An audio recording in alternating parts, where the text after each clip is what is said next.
So we have the new Predator film called Prey that premiered on Hulu. One of the first things I gotta say about this film is that it was the Predator film we've all been waiting for. Predator franchise has been up and down with these movies that are in there, and I gotta say this one was really good and kind of gets the Predator franchise back on track. So we had this film taking place during the 1700s, and basically it's telling a story of when the very first Predator comes to Earth. We have the young character who is a young female Native American who's trying to prove herself to her tribe. One thing I liked about this film was that it kind of brings it back to a small scope, sort of similar to the very first Predator film. So I do like that it was actually small scope on this one.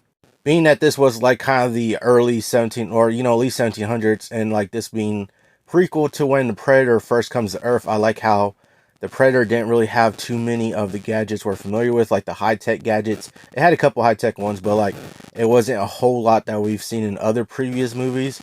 And it really felt like this Predator was like starting out, again, trying to get accustomed to some of the stuff it has.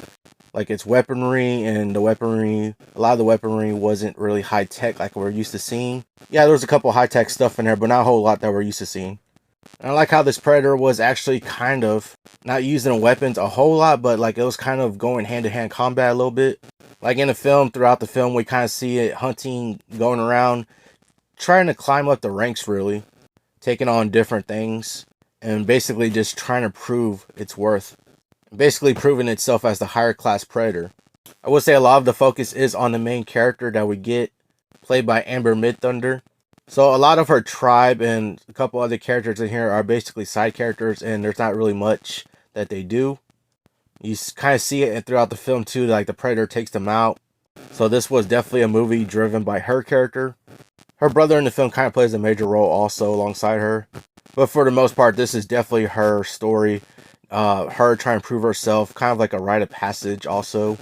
Sort of an underdog story. Honestly, I liked a lot of the things they did with this movie. They did a lot of great things, especially with just the Predator franchise as a whole. Really kind of brings it back on track. There was a little suspense in there. I like that they added that kind of suspense back into the Predator movie. Especially during the fights and like the final battle, you didn't know exactly what was going to go happen. All in all, I enjoyed this film, and it's definitely going to be one of the best Predator movies in the franchise.